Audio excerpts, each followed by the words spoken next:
Well, I would just like to welcome everybody today to a study on calculating atonement correctly. And of course, calculating atonement means Yom Kippur. And it is the most solemn Sabbath of the year. It's one of great consequence and importance. But you know, when it comes to the day start, the question is always the same. Since when does the day not begin with sunset or evening anymore? And if you mention this to somebody that's been a Sabbath keeper for decades, you know what? This is what they're going to say. Well, it is a good question, and there has to be an answer. So today we hope this study will attempt to sharpen our Bible study skills through finding the answer to this popular question for those that don't know or aren't really sure. But you know what? For those that do know when the day begins in the morning, they too may have this challenge. They've been studying for a while. They understand the day begins in the morning at the break of dawn, but they also come up with a challenge. And so just perhaps this might be you. You've invested a lot of time and a lot of effort to understand the day start beginning with the first day of creation there in Genesis 1. And in fact, you can even explain it really well. And then, lo and behold, along comes your Sabbath pastor, and he's not interested in your new understanding. In fact, this is probably what you're going to hear him say. Don't you know, from even unto even shall you celebrate your Sabbath? Well, most know about even from their Genesis 1 study. But you know what? Most don't know how to answer this challenge with satisfaction when it comes from a pastor or a leader. So we want to find some answers. But first, there's some questions for atonement. When does the actual Sabbath day of atonement begin? And when does it end? That is a really important question. We have a couple of questions. Number 2, what 2 characteristics that begin the atonement Sabbath by the evening of Tishri 9 cause it to take part on 2 days? Would a false mixture and tradition have an effect? And this question as well, what are we commanded to begin on the evening of Tishri 9, on the 9th day of the 7th month?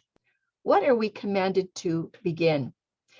Malachi 3:6, it declares, Yahuah does not change. Creation Week declares that all the days begin at dawn, and many feast calendars and feast keepers declare that the Day of Atonement Sabbath begins at the dusk of sunset on the 9th day. Here's another question. Where is Yahuah's scriptural exemption to commence his Day of Atonement at another time, other than what he has declared no less than a total of 7 times in Leviticus 23, verses 27 to 32 alone? It's told us at least 7 times of when this day begins, what day it's talking about.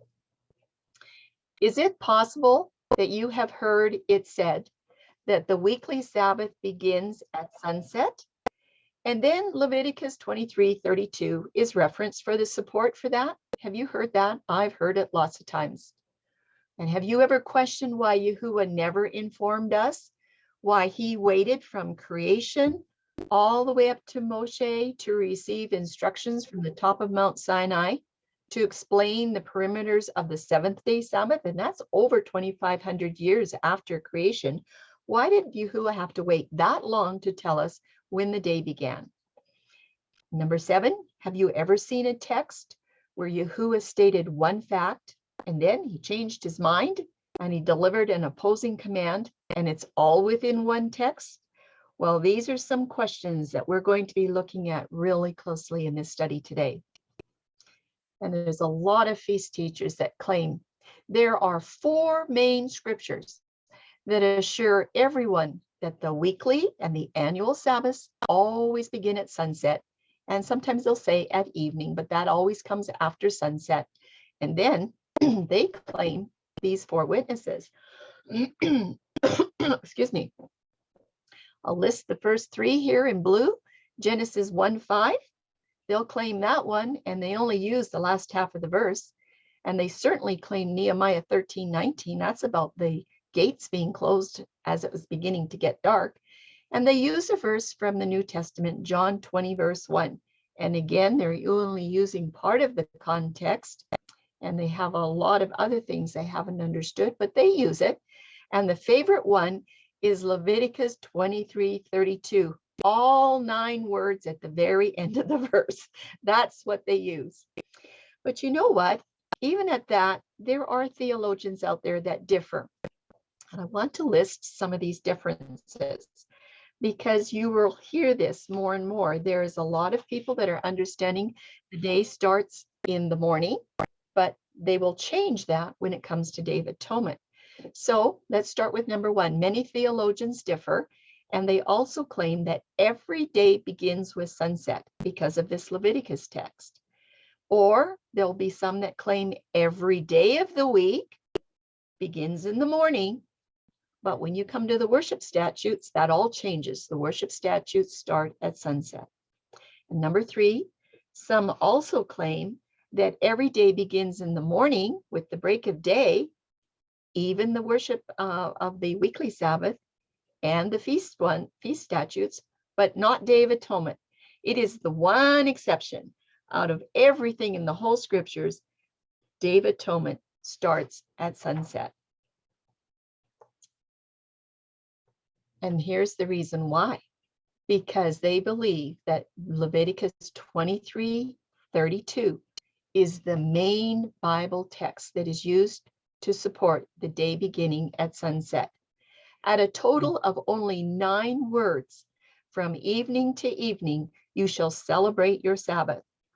But I want you to remember that Leviticus 23, verses 23 to 32, has a total of more than 230 words.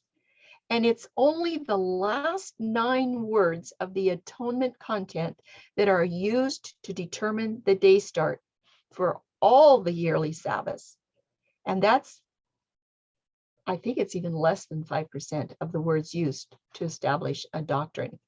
It's not a lot. Well, the foundation of sunset theory claims each new day begins at sunset or at evening.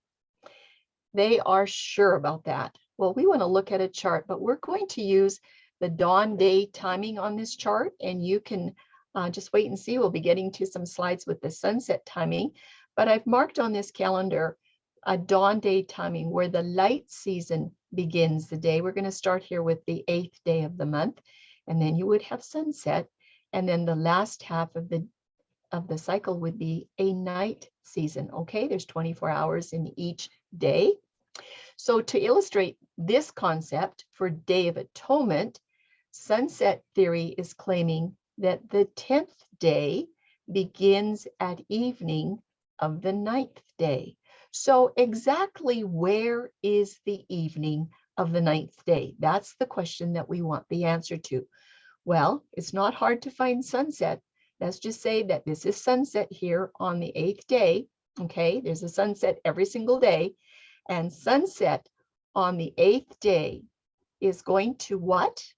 It is going to usher in the evening or the Erev of the 9th day, according to sunset theory. Therefore, I'm coming back to the question, is there any day that has more than one evening? Do we find that in the scripture? Do we find that in our literal days as we go through day by day? We're going to look at step 2 on this dawn timing. Now that we have located the evening of the 9th day, it starts right after sunset on the 8th day. We want to find the full 24-hour span of the 9th cycle to the next sunset. So is this correct, everyone?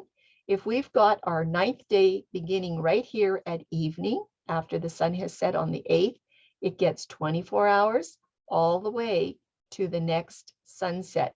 Is that correct? Is that where you're going to find the 9th day? Well, as we continue on, the 9th day also has a sunset, and the sunset is on the 9th day. and then it ushers in the evening. Is that going to be the evening of the 10th day once that sunset has come and the evening has come according to sunset theory? Would this be the evening of the 10th day? Or there is another question, the one that we've been wondering about. Or is this really a second evening of the 9th day? Does this 9th day have 2 evenings, or does it only get 1? Well, to be fair to sunset theory, we should actually consider the only other option that could work. So we're going to have a couple slides here, and these examples are going to be with sunset timing. So what we're going to see is that our chart here is going to start with the night season, okay? We'll start with the night season because that's what sunset does. And then we will have our sunrise, and then we will have our light season. So let's start here at the top. We are looking for the commencement and placement of the 10th day according to sunset theory. Let me read that again. We are looking for the commencement and the placement of the 10th day according to sunset theory. So the next thing we must find is exactly where is the evening of the 9th day. Okay, this is on the sunset timing. So we have our sunset day. We're going to start with the 8th. It starts with darkness there.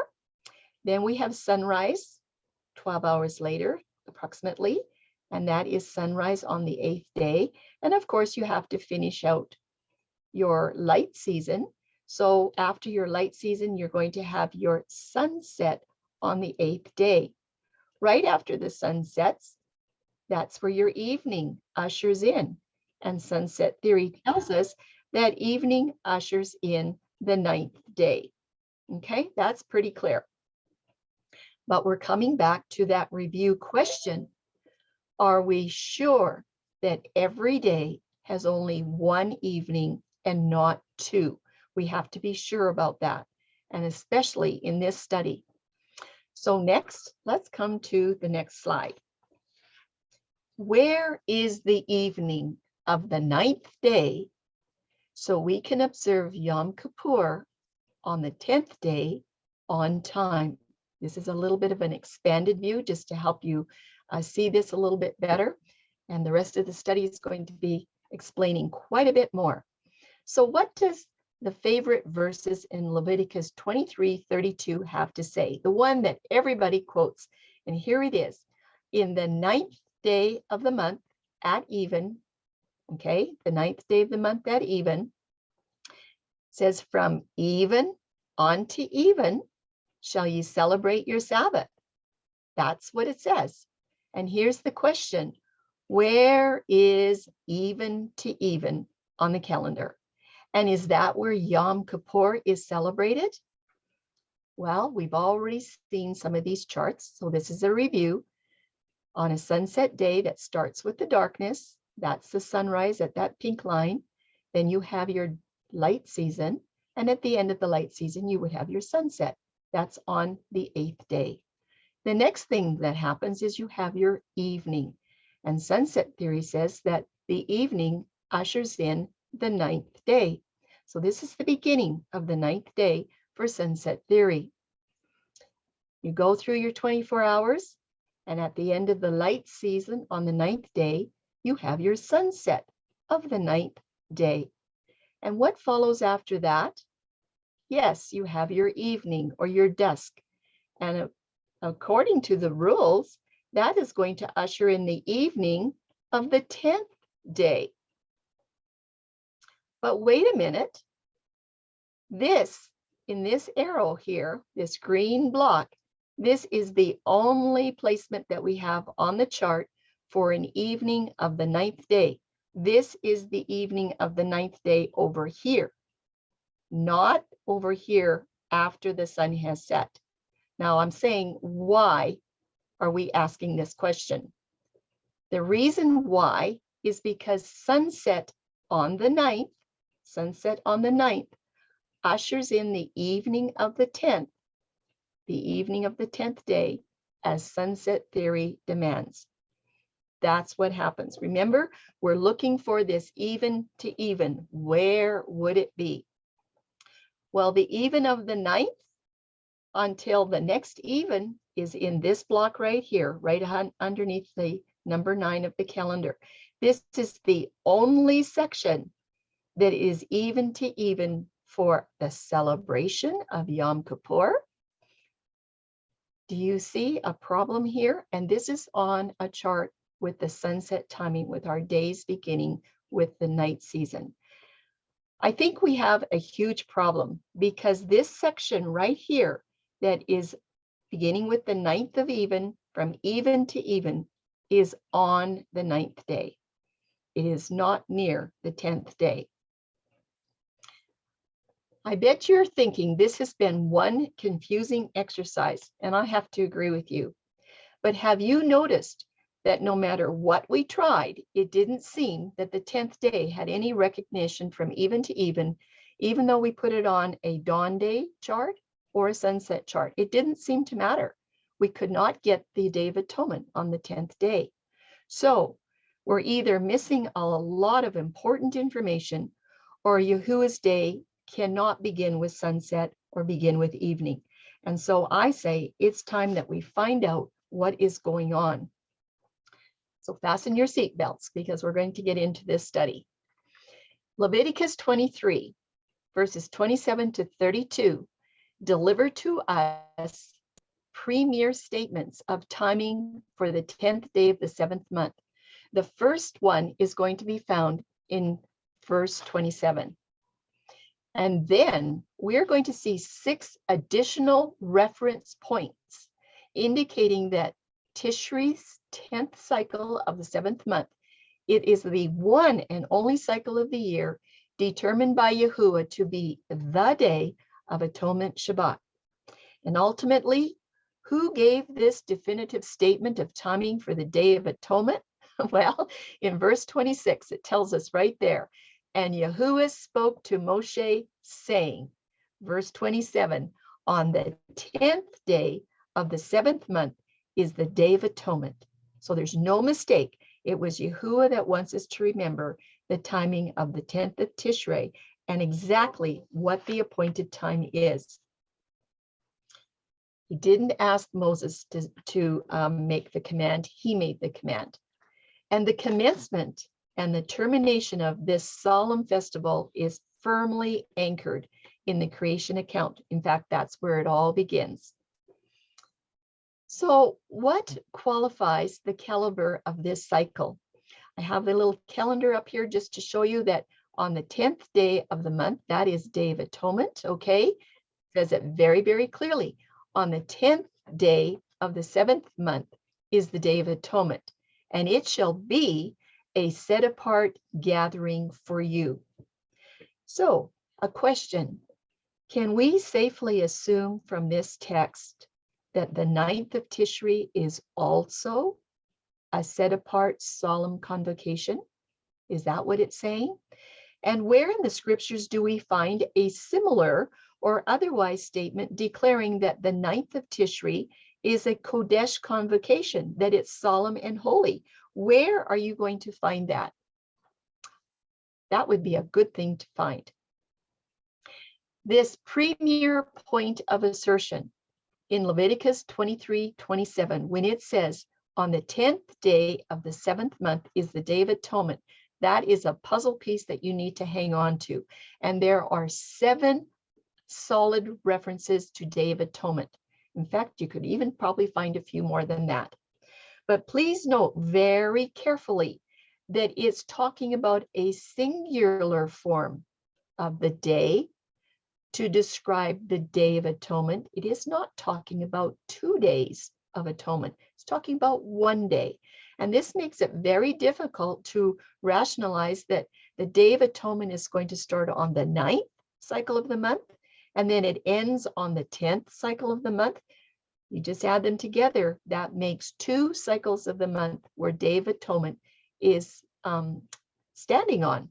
So we need to look at these other 6 reference points that point back to the 10th day of Tishri. We want to be sure that we're reading everything. Again, the premier statement is found in Leviticus 23:27. It says, on the 10th day of the 7th month is the day of atonement. And then it says, it shall be a set apart gathering for you. Right there, that it is the second reference point. Point number 2. And there's more. We're going to look at reference number 3. It's found in verse 28, the first part of verse 28. And you shall do no work on that same day. That's number 3. Number 4 is in the last part of verse 28. For it is the day of atonement. That is the 10th day of the month. It is the day of atonement to make atonement for you before your Elohim. Where's the 9th day? Did it come and go and we missed it? Reference point number 5. It's found in verse 29. For any being who is not afflicted on what? That same day, he shall be cut off from his people. And reference number 6 is in Leviticus 23:30. Any being who does any work on that same day, that being I shall destroy from the midst of the people. And it's all referencing back to Leviticus 23, verse 27, on the 10th day. Well, we have one more to look at. Point number 7. It's actually the first word in verse 32. It says, it is a Sabbath of rest to you, and you shall afflict your beings. Yes, that word it, once again, is referencing the 10th day of Tishri. So here's just a little summary. Thus far, Yahuah has declared with the premier statement back there in verse 27, and then he has referenced it directly to the same another 6 additional times, that there is only one single cycle of atonement, and it is on Tishri 10. We haven't had any mention of day number 9 up to this point, not one peep. But we're coming to it. We're going to get to it in the next part of verse 32, and this happens to be the very controversial part of the text. We've already been thoroughly informed of what it's Tishri 10, and now we're going to learn about the how, and most interestingly, the when of the how. And that might sound a little confusing, but we'll get through it.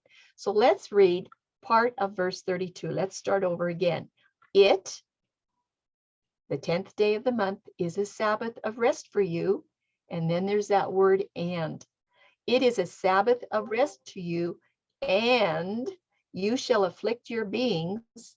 When? When should we do this? It continues on and it tells us, it gives us the answer. On the 9th day of the month at evening is when you're supposed to do this. Okay, the next question is how? Let's just continue reading again. It, Tishri 10, is a Sabbath of rest to you, and you shall afflict your beings. What are we to do? Is to afflict our souls. This study is not going to go into what the affliction is, but that is something that you have to determine, and you have to know when you're going to start your affliction. That's what this study is all about, that kind of timing. But the pertinent question then is, what time of the cycle and what date of the month should this affliction commence? We want to know, where does this start? How long does it run? When does it end? What are we doing? Okay.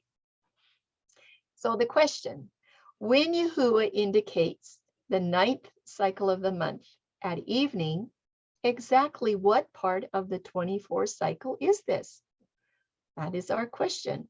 And I bet some of you know the answer already. But before we can determine what the celebration theme for the Festival of Atonement is, we need to establish exactly when this evening time is. The Hebrew word for evening is a rev. And so let's look at just a couple of definitions for this word. We'll go through some lexicons here. This first one is from the Hebrew English lexicon by Parkhurst. Notice the date. It is 1762. It's a very old lexicon, has some interesting definitions. The evening air from the western or darkened part of the heavens begins to mix with the day, which mixture continues until night. When the day is overpowered, the darkness prevails, and the mixture of daylight ceases. So evening is something to do with a mixture of light and night. The next Hebrew lexicon is by Barker, and he also is from the 1700s. He has evening listed as to mix, to mingle. When darkness mixes with the light, to be darkened, to be intermixed with the warp. It also had woof there. Did you see that? It also can be a mixed multitude, like a mixture of a swarm of insects. He's got the willow there. There might be a mixture of colors there, a mixture of colors, pale on one side and green on the other. And then that weft and woof is all in there. That's all mixtures. And then he says evening. Okay, so that's from Barker. In the Etymological Dictionary of the Hebrew language, it lists a rev or evening like this. Some of these definitions apply to light, by the way, so just keep your eyes open for that. To set especially of the sun. Okay, so evening is when the sun is set. When it becomes evening, it grew dark, sunset. Can't have evening without a sunset. And then these words mixed, mix, mixed, and mingle, mixture. And then that word woof gets in there. Okay, so we know that evening is a mixture. There's always a mixture. It's not going to have this mixture if the sun is shining in the sky. But what is this woof? Well, let's look at what Webster's has to say before we move on. He says woof is equal to weave the threads that cross the warp and the weft, okay? So there's a mixture there as you're working on a tapestry. In Strong's, the number is 6154 for a woof, mixed multitude, mixed people, etc. Okay, we don't always put a lot of emphasis on Strong's numbers, but today we will because it's going to show us a little bit of something else about definitions. So anyway, it is from the number 6148, okay, and they also talk about this transverse of threads in cloth, a mixture, okay, can be a mixture of people, okay, mixture of warp and woof, all right, but this 6148 has a definition also, and it is a primitive root. It means to braid. Okay, that would be a mixture, intermixing, mingling. This is all the context of a rev. There's a variety of meanings for 6148 that strongly suggest this mixing and this mingling. And that's because in Hebrew, 6154, it is a family word with 6153 that has this even and evening. And that means that there's going to be some really strong similarities in the definitions. Well, let's just look a little bit more at these mixings. The 6153, and this is the word that you'll find in Genesis 1 and also in Leviticus, okay, a rev. It's a length of time, and it is specific to after the sunset, that mixing. Don't forget, there's another mixing during the day, and it's in the morning. But this one is specific to sunset. Then there's another primitive root. It is 6150, is actually the second prime root, okay? And it is a rav, okay? This is a mixing of light and darkness, and it's dusk. This refers to the dusk. This particular number, a rav, specifically refers to dusk. But there's more specifics on twilights, okay? But this one refers to dusk. And there's another primitive root. This is the prime one, 6148. And notice, it is also a rav. It is spelled exactly the same. Can you see that? Now, this is the primitive root, and it is just a general mixing. Could be a mixing of different kinds of animals, insects, cake mix if you want, cement.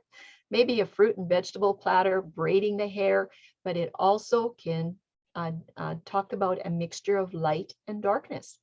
And this is the number here that is going to link into the dawn day or the boker or the morning twilight. This Arav right here is the one that would work with the morning twilight. Okay, but we won't be really looking at that too much.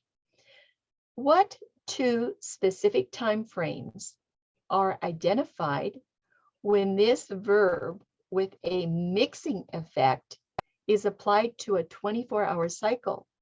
Are the two twilights the only options? Okay, and when does the light and darkness form a mixing action? Is it somewhere after the direct sunlight has been removed following the heat of the light season? So do you always have a mixing after the sun has set? And we have to note that there is qualifiers. The qualifier for pointing to the pre-sunrise mixture of light and darkness is not seen in this Leviticus Day of Atonement scriptures. Okay, that is boker. So we're not going to be looking at the dawn or the boker too much in this study. It's this word erev, this evening mixture. This is always after the sunset has occurred, and that's why it allows this mixing of the soft sunlight, that you still see the sunlight in the sky, even though the sun is under the horizon, and this darkness is coming on and mixing. So you have to have an absence of direct sunlight to allow for this mixture to happen. And here is our pertinent text again, just to refresh our memories in verse 32. It is a Sabbath of rest to you, and you shall afflict your beings. And then it says, on the 9th day of the month at evening. So we're now going to examine some charts for the portion of this 24-hour cycle where light mixes with darkness. Where does this start? And the full purpose of this chart is to expose, we want to find the exact location of this mixing of light with darkness on the 9th cycle of the month. The erroneous sunset theory, teaching that Atonement Sabbath starts directly before or after the sunset, that's going to be exposed very soon. So, does the Sabbath of Atonement begin on the 9th evening of the month, or can it possibly be something else that starts somewhere else? I think it's time to investigate and see what we can find out. On the very next slide, there's going to be a statement showing the results of starting the Atonement Sabbath at sunset of Tishri 9. In other words, it's going to expose the situation which occurs when you start the Atonement Sabbath on the evening of the 9th day of Tishri. We will then examine why this unique situation would or would not exist and see if there is scriptural support for either scenario. And I want you to note there's going to be a green oval that comes onto the slide. I want you to note exactly where it's sitting. And I also want you to note that that's probably the area that has a huge problem. Summary of atonement days according to sunset theory. Atonement days. The question is, how can Tishri 9 be a preparation day for the Sabbath of Atonement on Tishri 10 and a Sabbath day as well? How can that be? How can Tishri 9 be a preparation day and a Sabbath day? Because that's what actually happens when you look at the sunset theory. And we're going to look at a simple chart here. And on the next slide, Tim is going to help us with a very complicated chart. So I want you to pay attention here first. All right, sunset theory says that when the sun sets on the 8th cycle, that is where Tishri 9 begins. Right here, okay, right where that green oval is. That is the beginning of Tishri 9. Okay, remember, we've told you this many times already, that that's what sunset theory says. When the sun sets on the 8th, that is the evening of the 9th, and that is the only placement for the Erev on the 9th. You go all the way your 24 hours on Tishri 9, and you're going to have a sunset, right there. And apparently that even that happens after that sunset is supposed to be Tishri 10, Day of Atonement. So don't forget, Tishri 9 starts here at the even after the sunset of the 8th, and it gets 24 hours, has its mixture of light and night, and then it has its 24 hours to get to the end of Tishri 9. In other words, after the sunset on the 8th, the evening begins the 9th, right there. Well, have you buckled up your seatbelts? Because Tim is going to try to teach this slide, and it has a lot going on. So Tim, can you take over for this slide and tell us what you've got? Certainly, Charlene. Thank you. Piggybacking off of the last slide, I need to ask you one more time. Is Tishri 9, is it a preparation day or is it a Shabbat? We know that Yahuah has given us a preparation day before every Shabbat. And we also know that there has been one premier statement and 6 direct references to the 10th of the month being a Shabbat. So is the 9th, is it a preparation day or is it a Shabbat? Let's have a look at this. There's that green oval that comes down there. And this is the even. This is the mixture area of light and darkness. So we are told, tradition tells us, that the Atonement Sabbath begins on the evening of the 9th. Right there, and you'll see the cursor there. If the Sabbath begins there on the evening of the 9th, we must carry through 24 hours of Tishri 9. That will give us 24 hours of Sabbath from sunset to sunset.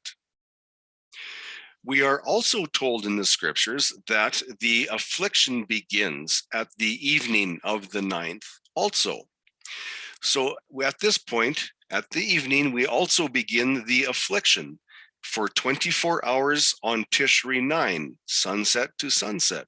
So now we are looking at 24 hours of Shabbat and 24 hours of affliction. This is what tradition has taught us. But yet, Tishri 10 has not even begun yet. So follow into the middle of the screen and you will see the sunset. After the sunset comes at the bottom of the arrow, you will see where the evening mixture begins the day of Tishri 10, according to sunset theory. Now, in the scripture, we are told, as I mentioned 7 times, that that Tishri 10 of the 7th month is a Shabbat. So at that evening mixture, at the bottom of the arrow in the middle of your screen, we see the second 24 hours of Shabbat begins, and it goes also from sunset to sunset. And we are also told that the affliction is carried from sunset to sunset also. So starting from the evening in the middle of your screen, we have 24 hours of Shabbat and 24 hours of affliction on Tishri 10. Now here's the problem. Is Tishri 9 a preparation day or is it a Shabbat? If Tishri 9 is the Shabbat, then we have 24 hours of Shabbat there, and we have 24 hours of Shabbat on the 10th. That gives us 48 hours of Atonement Shabbat. Is that what we read about in the scriptures? And what about the affliction? If the affliction, we're told, begins on Tishri 9 at the evening, and it stops at the evening of Tishri 10. That gives us 24 hours of affliction on Tishri 9, 24 hours of affliction on Tishri 10. That's 48 hours of affliction. Is that what we read in the scriptures? What happens when you apply this to dawn to dawn? Do we still have 48 hours? Or do we see what's written in the scriptures as 24 hours? Thank you, Charlene. Well, why don't you just continue, Tim, because that sounded pretty good to me, but it's kind of confusing. So let's see what we have on slide 34. Okay, please note the location of the 9th cycle evening. That's that copper colored rectangle there, the 9th cycle evening after sunset, colored brown for identification purposes. And it's on the left side of the chart. Sunset changes the day right here, according to sunset theory. The sunset of the 8th day occurs and the mixture of light and darkness commences, initiating the evening mixture of the 9th of Tishri. All 24 hours of the 9th begin right here with that copper colored or brown colored rectangle. 24 hours of the 9th of Tishri. There can be only one evening mixture per 24-hour period. It is at this point that some declare that starts the Atonement Shabbat day. Is that correct? On that last slide, we saw that if we started the Shabbat at that point at the upper rectangle, that we would have 24 hours of Shabbat even before Tishri 10 began. Is there a disconnect here with sunset theory? Well, it kind of sounds like it, doesn't it? Well, let's look at this chart. And this is sunset theory. We're still looking at the 9th day. Okay, right here, we've all got this in our heads already. And the sunset of the 8th, ushering in the evening of Tishri 9, is declared by many as being the start. That's the beginning of the Atonement Shabbat. That's what they say. This is where Yom Kippur begins right here. And you have to go from even all the way to even, but we're still on the 9th day. And like we already said, this is 24 hours of atonement before Tishri 10 even begins. So it looks like there's 2 days of atonement here. Don't know what is going on. Well, let's look at Tishri 10. All right, we've got the 9th over here. Okay, there's the 9th. We have sunset right here on the 9th. And this 9th cycle of sunset is going to do something. Notice what happens, because it's going to bring in the evening of the 10th of Tishri, according to sunset. Here, the sunset has triggered the start of the 10th of Tishri. Okay, everyone, this evening is not an evening of the 9th day. This is an evening of the 10th day. This is the problem right here. So we had on our former chart that we already had 24 hours of atonement day when we looked at that 9th day from even to even. That's what happens if the evening of the 9th starts the atonement day, because this here is not the evening of the 9th. This is the evening of the 10th, according to sunset theory. You just need to get your pencil out and mark it on the calendar. So does Yahuah really require 2 days every year and 48 hours for atonement affliction? Remember, we have that affliction to think about. The common mistake is in sunset theory. It is so common to reckon the evening before the sunset. This is another mistake. An evening before the sunset, so that we can have this Tishri 9 start the Day of Atonement. I don't know if some of you have seen this, but it's really a twisted mix of some kind of an explanation. And to try to understand it is difficult, never mind explain it. But there is something that we need to remember. This right here. However, Yahuah's twilight mixing of light and darkness is over here. It's not before the sunset. You can never have a mixing of light and darkness before the sunset unless it's a divine miracle. That's because your direct sunlight is going to prevent any kind of a mixture. The Hebrew definitions cannot even be fulfilled here. And so if someone tells you that there's a mixture here, you just may as well forget it, because Yahuah and the Hebrew definitions is going to void that out completely. The Erev evening twilight mixture cannot occur before sunset. It's absolutely impossible. Does Tishri 9 exclusively have 2 evenings? Because for sunset theory, it's basically going to tell you it has to have 2 evenings. Remember, Tishri 9 twilight mixing starts right here after the sunset of the 8th. This is one sunset theory cycle here, right here, from this sunset to that sunset, okay? There you go. And this here, this mixture that some claim comes before a sunset, it is not there. Man has this kind of, they've ordered this up so that they can have an evening here to start their 10th. And it defies the Hebrew definitions of the word erev.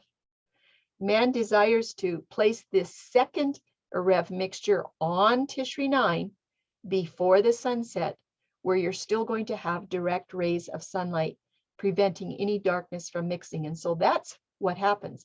That's how man gets 2 evenings on the day of the 9th. It's a twist, I'll tell you that.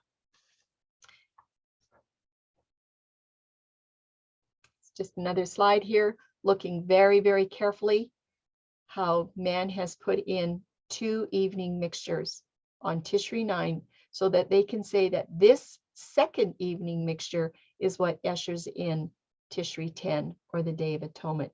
It absolutely is impossible. Can't happen. Can't find it in the scriptures. Nowhere, no how.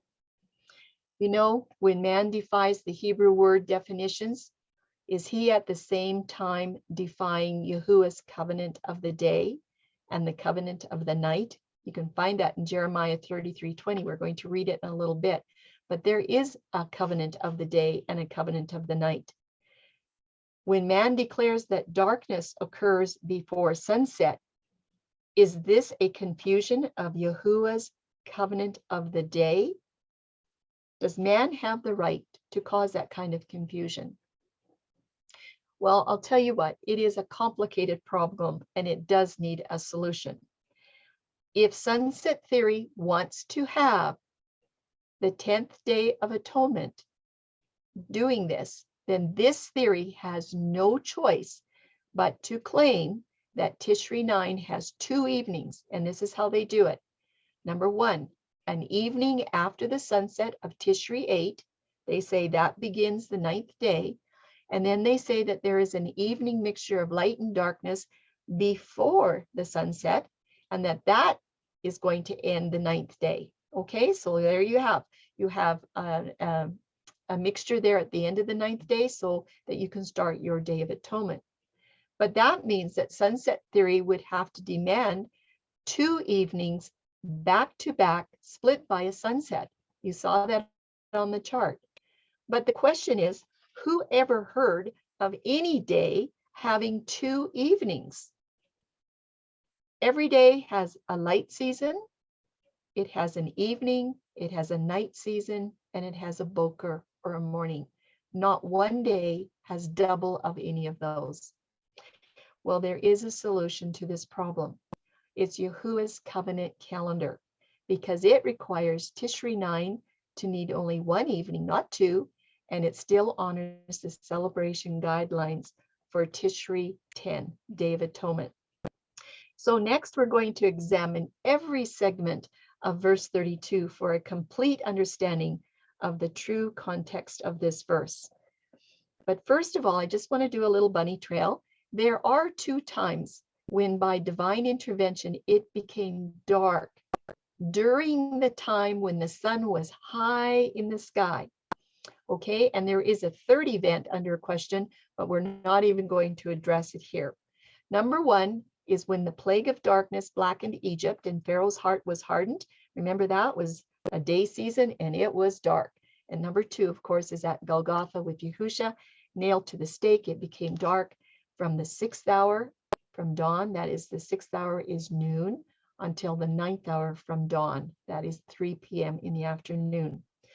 And how often have you ever seen darkness take over the sky when the sun is still directly on the land? It doesn't happen very often unless it's by divine intervention.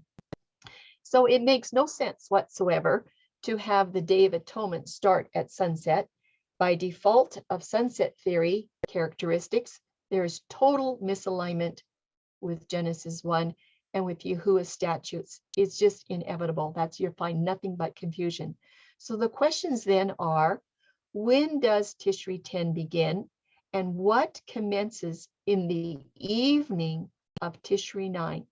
We are told to come to Yahusha as little children, and we're supposed to learn from an uncluttered platform, just like it says in Matthew 18, verily I say unto you, except you be converted and become as little children, you shall not enter into the kingdom of heaven.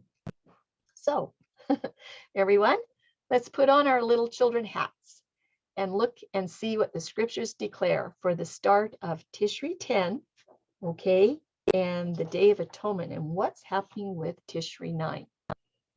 These charts now are going to be covenant calendar counting, okay, counting with the day beginning with Boker, or the first break of dawn. This is Tishri 9 on this particular chart. Can you see that Tishri 9 starts at the break of day, okay? Right there, when dawn breaks through, you're going to have your dawn twilight. That's a Rav, okay? That's where you start your Tishri 9, and sunrise eventually will come. You will have a sunset on Tishri 9, and then there is another Arav.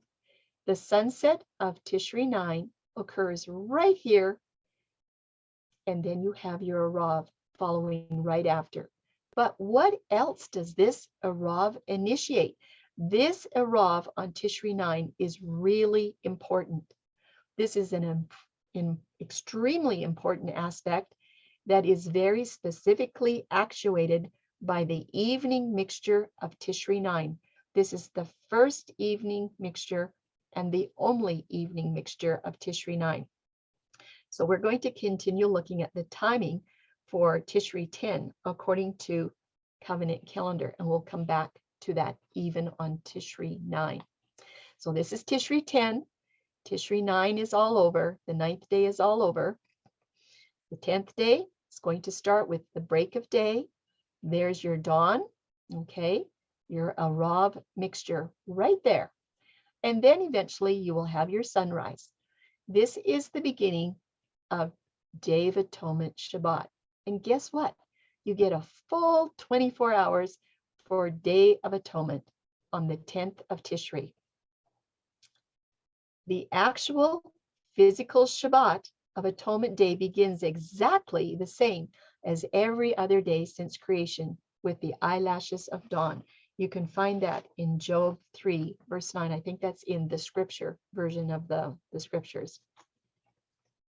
Let's continue on, because we're still looking at when does the Shabbat of Tishri 10 end. We know where it begins. Where does it end? Because we want to celebrate the 10th day according to the instructions. Verse 27, on the 10th day of the 7th month is Yom Kippur. It shall be a Kodesh gathering for you. It is a very solemn day. So Yom Kippur starts at the break of dawn. And don't forget that this word day in Hebrew is Yom, and it can mean also the full light season of the 12 hours, or it can mean the full 24-hour cycle. Okay, so that word sometimes is a little bit confusing, but we want to know about the full Yom, the full 24-hour cycle. When Yahuah desires to be precise about individual time-related identities, he's going to inform us. He doesn't leave us laying in the dark. And by the way, you don't have to listen to tradition. You can check it all out with the word to see if it's right. This is what he says in Jeremiah 33:20.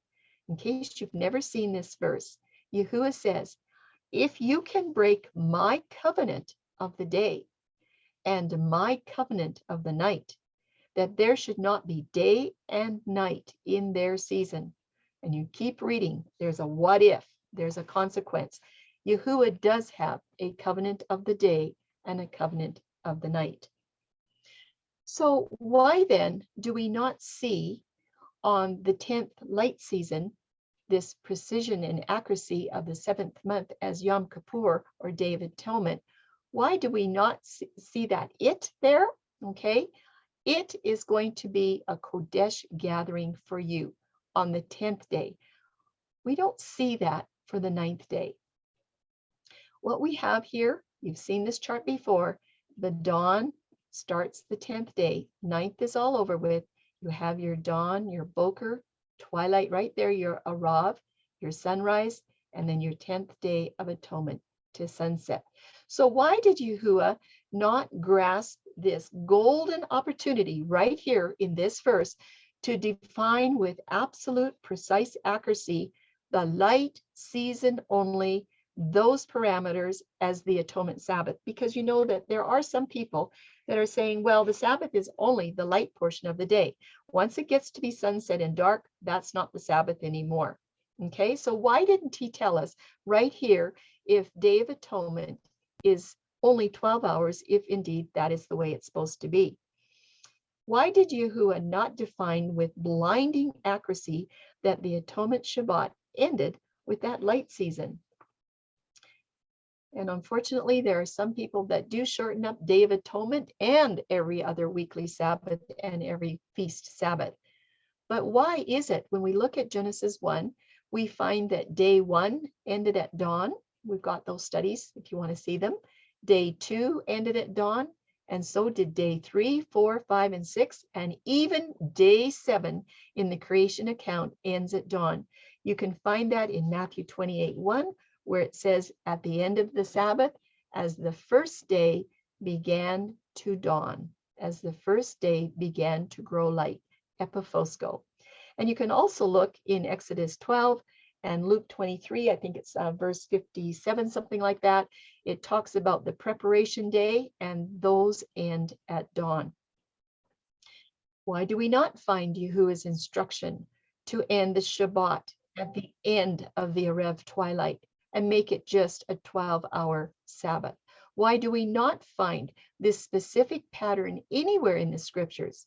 And what gives us the right to claim the Atonement Shabbat ends at Erev twilight, just because the Atonement observation theme, affliction, does? Okay, we're going to get into a little bit more on the affliction theme as we come to more charts. So let's move on to a really interesting section on Leviticus 23:32. This is the one. These are the words that confuse a lot of people. On the 9th day of the month at evening. Yahuah commands something very special to happen on the 9th day of the month at evening. What is it? We have observed charts, many charts, with sunset's theory claim for Atonement Day to begin after sunset on the 8th day, when it ushers in the 9th of Tishri with the evening.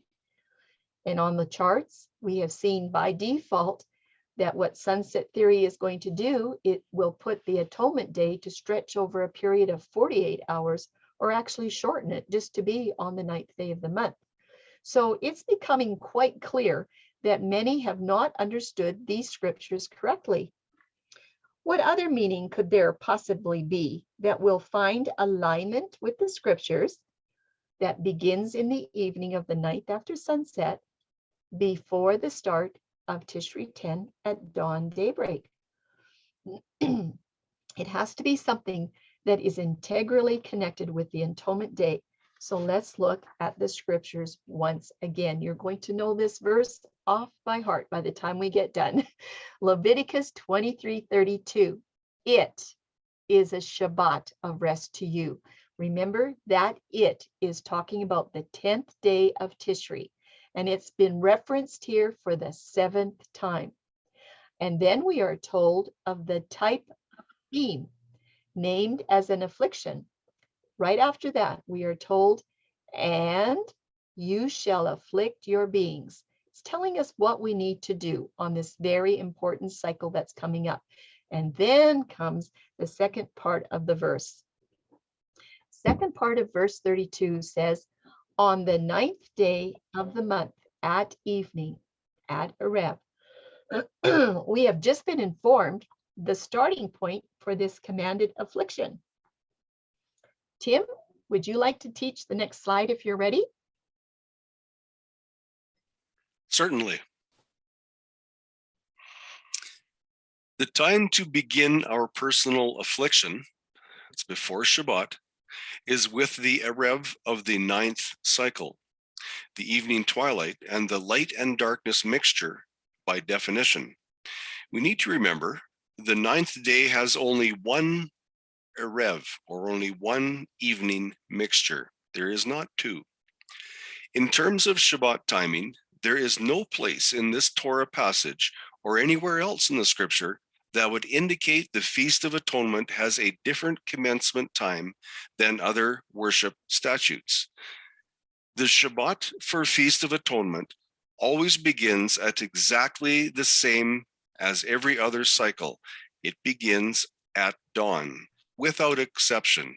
We need to remember, Yahuah says he does not change. So every day is exactly the same as at creation. It begins at dawn and it ends at dawn. So I think what we're saying, the scriptures have laid out to us, is that after the sun has set on the 9th day of Tishri, that this evening timing, and this is the proper time to begin this affliction observance theme, okay? It ushers in the 9th of the evening of the 9th, ushers in the affliction theme, so that you're going to be ready for the Shabbat of Atonement, which begins 12 hours later or so at the Boker twilight. So we want to consider very carefully these words because they've been preserved by Yahuah. The words in verse 32 or any other verse never ever indicate that the Shabbat of Atonement begins at sunset. Just because the word evening or Rev is present and connected to the context, it's only connected to the 9th day. And if you want to claim otherwise, it's a full misconstruing of the words of Yahusha. But there is a little bit more, and we're going to check on these definitions once more. We're going to come back to them. We've already done it, but I want to point out something very specific here. When we're talking about a Rev in this study, or even a Rav, okay? A Rev as the dusk, and a Rav can be dusk, depends on the context, and a Rav can be the mixing in the morning as the Boker twilight. You have heard me say a Rav to a Rav and a Rav to a Rav, okay? You probably have also heard between the evenings. These terms that we're talking about today are not to be confused with Ben ha-Arbeim, okay? That is the Hebrew for between the evenings. This is a completely different study. It has nothing to do with being connected to Day of Atonement in Leviticus 23. And there are several studies that have been done. One just recently on Josiah and his Passover sacrifices that went way past the sunset, okay? All 4 of these studies do a lot of explanation about between the evenings. So check out those links if you want to know more for the full study. Back to our study. In Leviticus 23:32, it says from evening to evening, or you could say from a Rav to a Rav. And by definition, that is from the mixing of light and darkness in the evening after the sun has set, all the way 24 hours later until once again you get to that same mixture 24 hours later, from a Rav to a Rav. This is not anything to do with between the evenings. In other words, Yahuah has applied a celebration theme here for this specific Atonement Shabbat, and it begins with an evening of a mixture and it ends at the next evening mixture. These are the parameters that he has set out, and you can't add to it and you can't take away. That's what the Hebrew words have written there, and they will prevail. You continue on in the verse, it says, this is how you observe your Shabbat, or the King James uses the word celebrate here. There is no way that this phrase can be construed to say that your Shabbat of Atonement starts with that evening, not when you look at the words the way they're written. When that premier statement up there in verse 27 along with 6 additional references to the 10th of Tishri for Atonement Shabbat are considered, it becomes very clear that this phrase points to the theme implied by what you're to regard the Atonement Sabbath. So the affliction is one thing, the Shabbat, the Atonement Shabbat is quite another.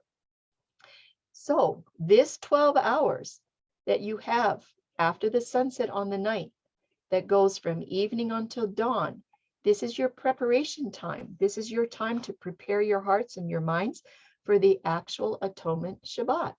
It's a very, very special time. It's called a celebration to Yahuah, and it's a celebration for Yahuah.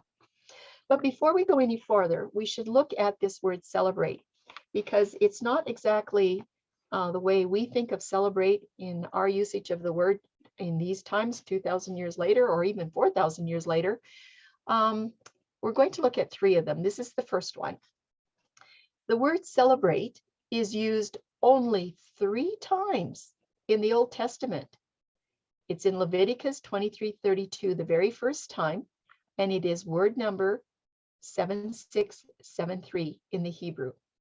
Now, 7673, that word is used 71 times. That the meaning of this Hebrew, okay, is used 71 times in the Old Testament.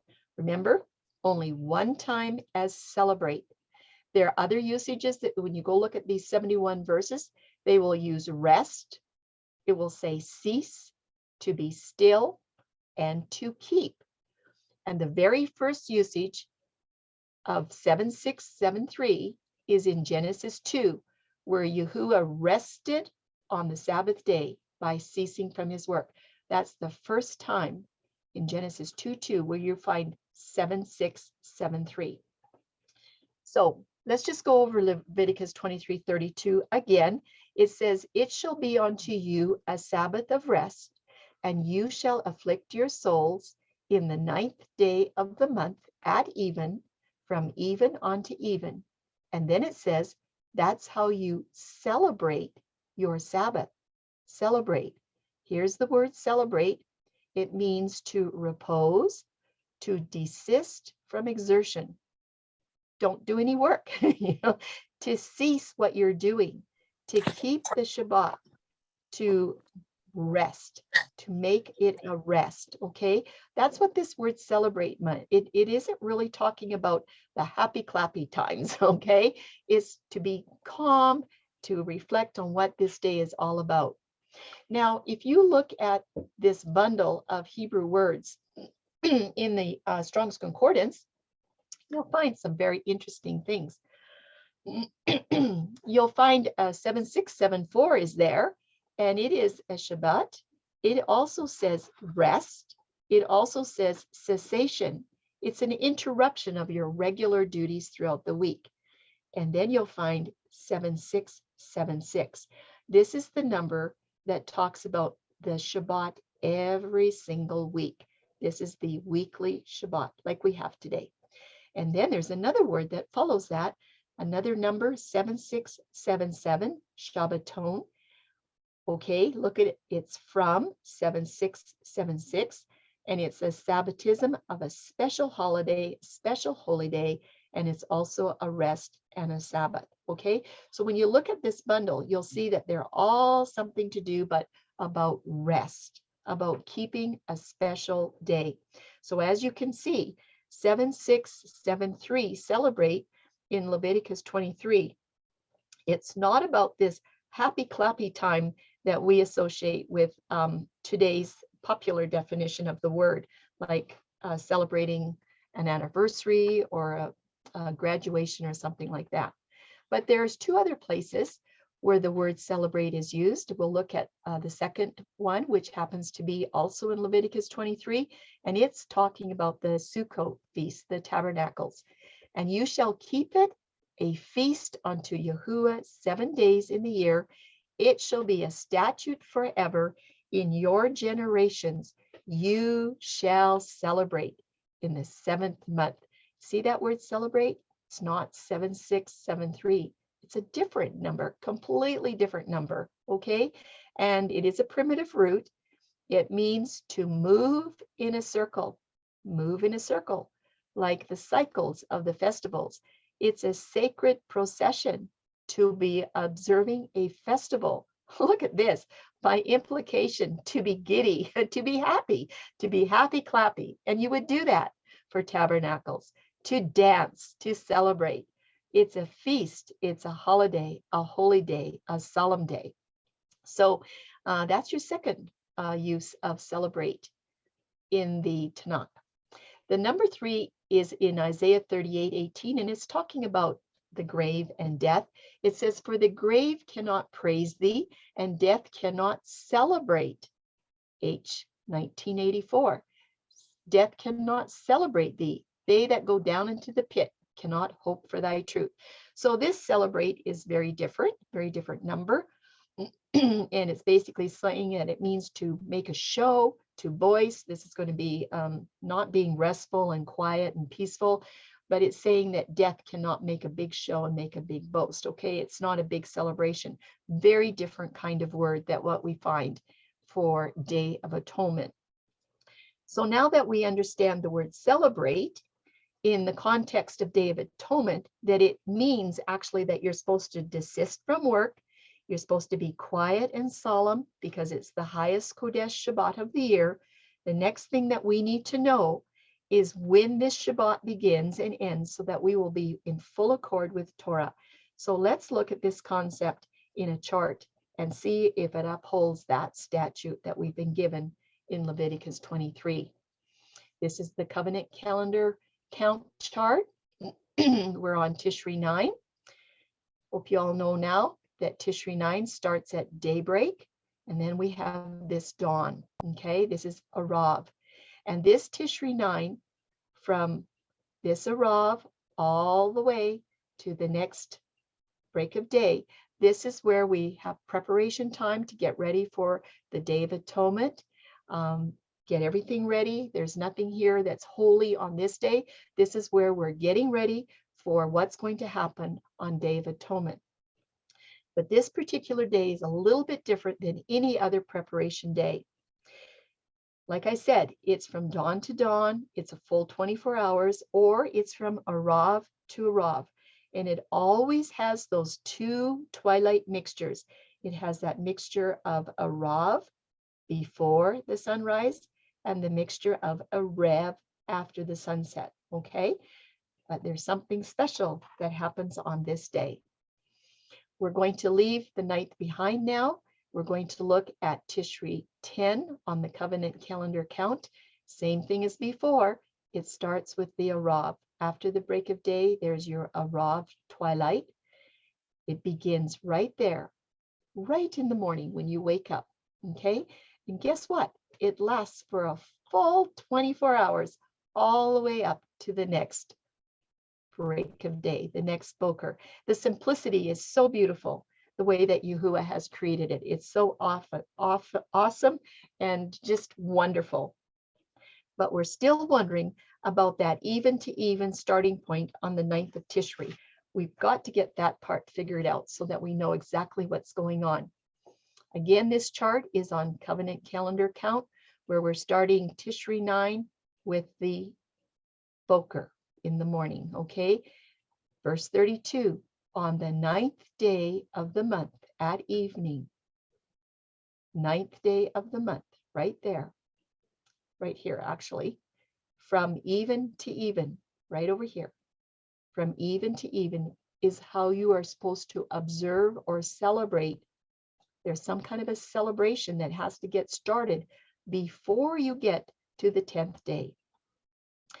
This is the preparation day for Day of Atonement right here on Tishri 9.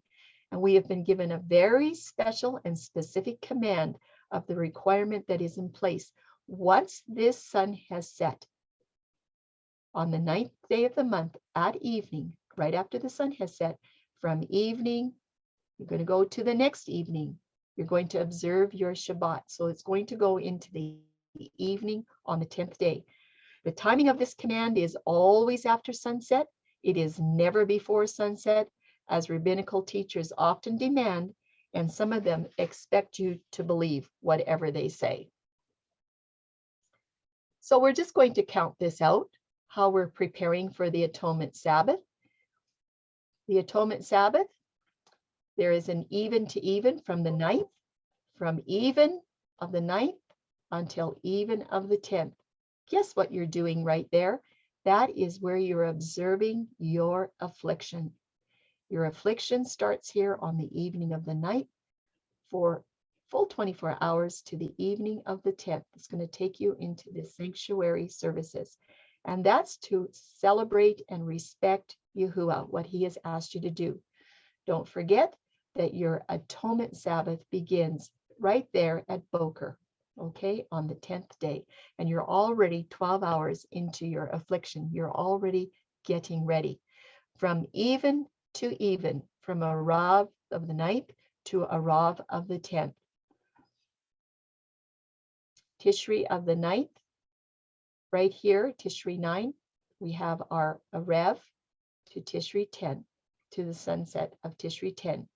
That's your covenant calendar count, evening to evening, 24 hours, only 24 hours of affliction observation, not 48 and not 12 hours, 24 hours in total. This is going to be looking at Atonement Sabbath. Where does our Atonement Sabbath fall in? Well, when the dawn comes along, after Tishri 9 is over, that's where you have a full 24 hours of Atonement Sabbath. Right, like it said in verse 27, on the 10th day of the month is Yom Kippur. It shall be a Kodesh gathering for you. 24 hours, not 12, not 48. But the observation, the Torah guidelines, it says from evening to evening. We're going to put all those charts now onto one chart. Here's your affliction from the evening of the 9th to the evening of the 10th. And what about the Atonement Shabbat? It's going to be from dawn to dawn. Your Atonement Shabbat is going to start right here at dawn and go all the way to the next dawn. So you have 24 hours of your affliction theme, and you have 24 hours of your Atonement Shabbat. Everything is focused on wonderful timing. So you're ready with your affliction 12 hours ahead of time. You're all ready. What have we learned about sunset theory today? Well, we've learned that each new day begins after the sun has set. And after sunset of the 8th day, the even of the 9th day begins. We're just doing a comparison, going back to sunset theory, because there is a huge problem with it. So after the sun sets, it doesn't matter if you do the light season first or the night season first. It doesn't really matter. But after the sun has set, sunset theory says at that evening, that's where you have the 9th day commencing. That's what tradition teaches, is that at that even right there is the commencement of the 10th day of the month for Yom Kippur. Okay? And for the affliction. So you have your affliction there as well. Basically, it's a huge, huge conflict that arises because the 10th day cannot begin in 2 or 3 different places. The 10th day cannot begin here at the even of the 9th, or even here at, well, my goodness, you can't even get it put onto a chart. It's absolutely impossible, because when you come up to the evening of the 9th, that ushers in the 10th, okay, in covenant calendar. It's a very huge conflict. It's absolutely impossible to even put this on a chart, because you can't find where you're supposed to start the 10th day. So you're going to have to look at that slide for a little bit.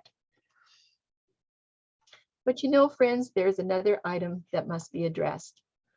This passage of Leviticus 23, all the verses from 26 to 32, have been carefully considered, and we now know for certain that these 230 words are fully addressing only Yom Kippur, based on the day start of Genesis 1 that was given 2,500 years before Mount Sinai.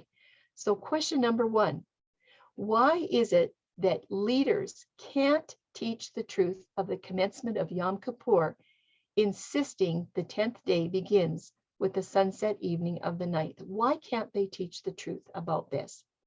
And question number 2, why is it that the majority of Sabbath keepers use a twisted context for only Yom Kippur context to determine all their feast and weekly Sabbaths when they're supposed to begin? They take these words that are only applying to Day of Atonement, and they apply the rules that the Sabbath begins at sunset to every feast and to every weekly Shabbat. And question number 3, why is it that the majority of Sabbath keepers use this erroneous context of Yom Kippur to say that every day begins with sunset? Friends, isn't that an awful lot to hang on one verse? These verses in Leviticus 23 are not talking about any day except for Yom Kippur, the 9th day as the preparation and the 10th day as Yom Kippur. It's not talking about the feast Sabbaths, the weekly Sabbaths, or any other day of the week. But yet people hang a lot. Have you thought about this? Affliction is a command for every day of atonement. Affliction is a command. Have you thought about this? There is no weekly or annual affliction command for every other set apart statute. You won't find it in the scriptures. Not a command. You can do it if you want, but there's not a command. There is no weekly or annual affliction command for every other feast Sabbath and weekly Sabbath. In fact, to insist on such an affliction command, that is actually transgressing Torah. And friends, you know what, this makes me really sad, because I have heard Sabbath preachers and Sunday teachers, Sunday pastors, I've heard it several times where they have said, you know what, it's the Shabbat, and you get more of a blessing if you fast and pray today. And what they mean by fasting is no food, no water, no nothing. Fasting, they take it from this verse here. They take it from the Day of Atonement. And I want to tell you that when they tell you that it's a good thing to fast on Sabbath, that is a transgression of Torah. It is not in there. It's a feast day. It's a day to be happy, to feast with friends, with fellowship, with study, with prayer, and with praise. So let's consider one more illustration. We'll just kind of wrapping up with a review here. Yahuah gave the very best instructions. They're so clear. They're so simple. They come right out of Genesis 1. All the days begin at dawn. And the affliction celebration, when you come to Leviticus 23, it begins at the evening of the 9th. Right there, as you see on the chart, when you have your sunset on the 9th day, that's where the affliction begins. And guess what? It's for 12 hours before the Day of Atonement begins. So your soul is going to be afflicted 12 hours before atonement arrives at Boker. And then the last 12 hours of the affliction will continue through the light season of the sanctuary services on Atonement Sabbath, and your affliction will end at the evening of the 10th day. So what do we have? We have the affliction that is fulfilled a full 24 hours from even of the 9th to the even of the 10th, and that's over 2 dates right there. And look what happens with Day of Atonement. Day of Atonement is fulfilled on one date in 24 hours from Boker to Boker, or dawn to dawn. It doesn't even involve the 8th day in any way. Friends, have you noticed there are 2 things to understand about this Day of Atonement study? 2 really important things. The 24-hour affliction is called a celebration, and that is from evening of Tishri 9 to evening of Tishri 10. That's really important. That affliction covers 2 days. Number 2, the 24-hour solemn observation for Day of Atonement is from the dawn of Tishri 10 until you get to Tishri 11. That's your 24 hours of Day of Atonement. The complete celebration for Yom Kippur, it involves 2 night seasons and 1 light season. Okay, when I talk about celebration, part of that celebration is the affliction. So now you know, now you see how the affliction is a connecting link between the 9th day and the 10th day. So in conclusion, let's do a short review and wrap this up.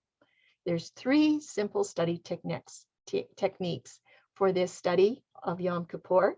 Remember, you have to have those basics from Genesis 1 first. And when you're reading the day of Yom Kippur passage, when it says on the 10th day of the 7th month, you know that that 10th day is going to begin in the morning at Boker.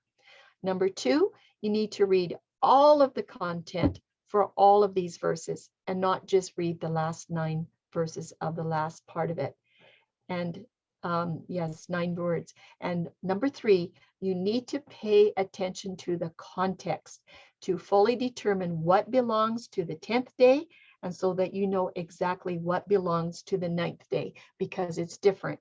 Context is really important. We find a lot of people just sort of ignore the context. It's really important to know what's going on with the 10th day and the 9th day. There's 2 strict requirements that I want you to pay attention to, where we didn't go over it today, but do pay attention to these 2 strict requirements that Yahuah has given for Day of Atonement. Actually, there's 3. The 3rd one is sacrifices, but we won't address that because we don't offer blood sacrifices anymore. But there's 2 of them that are repeated 3 times. Excuse me, 3 times each. And you need to look where both of these requirements are found, because it's very, very important how they link up, if they're linking up to the 9th day or the 10th day. And then you need to determine the time frame for these requirements. And what I would suggest is that when you're going through your scriptures, plan to mark your Bible so that you can teach the truth from your Bible. And I like to use the colors blue, green, and red. So just as we're trying to close up here with these 2 strict requirements, I'm just going to give them to you so that you know what they are. The first one is the soul shall do no work. That's going to be repeated 3 times. And the second one is afflict your soul. So let's look at the soul shall do no work. Where are you going to find this? You will find this in verses 28, 30, and 31. That's where you'll find this command 3 times. Yahuah is making sure that you know no work is to be done on this day. That doesn't mean you're going out to soup kitchens, I don't think. For afflict your soul, he's got that in there 3 times too. You're going to find it in verses 27, 29, and 32. Mark these. Mark the, soul shall do no work. Mark it in red and put afflict your soul in green. It'll pop out on your pages. Well, what's the time frame for not doing any work? It's 24 hours, and this is how it lays out. It lays out 24 hours on the full 10th day of the 7th month, and that's going to be from Boker to Boker, or dawn to dawn, okay? That's the time frame for not doing any work on the 10th day of the month, from dawn to dawn. But guess what? The afflict your soul has a time frame as well. It's laid out just a little bit different. It has 12 hours on the 9th day. It starts on the 9th day at dusk to dawn, and the other 12 hours is on the 10th day from dawn to dusk. So both of these each have 24 hours. It's just that do no work is found on 1 day, afflict your soul is found on parts of 2 days. And you know what else it says? Obedience to both requirements. This was called celebrating the Day of Atonement. A celebration. Afflict your soul and no work. Wonderful day. There's a word from Yahuah. When you look up obey, it says this, Shema. It's a primitive root. Shema means to hear intelligently, to be attentive, to be obedient. And I love Exodus 19:5. It says, now therefore, if you will obey my voice indeed and keep my covenant. Would that be the covenant of the calendar as well? Keep my covenant. Keep my covenant so that you can be a peculiar treasure unto me of all people. That also means keeping Day of Atonement exactly the way he asked us to keep it. Exodus 19:5. Well, we've just seen Yahuah's simple instructions of how he's laid out the requirements for the affliction on the 9th day and atonement on the 10th day. And what you do with this information is in your hands. That Hebrew word Shema, it means to hear intelligently, but that's not all. The full meaning is to hear with the intention to obey and to act accordingly. And I just hope that each one of you enjoy your studies on Yahuah's day start as outlined in his covenant calendar. Take this information into your heart and receive the blessings that are waiting to be given to you. And that's the end of our presentation today. If you like this, we just invite you to join us for live studies, live discussions each and every week. You can sign up at Covenant Calendar Club. We have things happening on Friday and Shabbat Zoom meetings with lots of live discussion at the end of our presentations. And there's the link right there if you want to sign up. And we'd also like to tell you thank you so much for being with us today through this study. If you need any assistance, if you have any questions or whatever, just send your questions to studythecalendar.com. Either Tim or myself, Charlene, will answer you. And we just hope you enjoy your journey as you look into Covenant Calendar. Thank you, everyone, and shalom.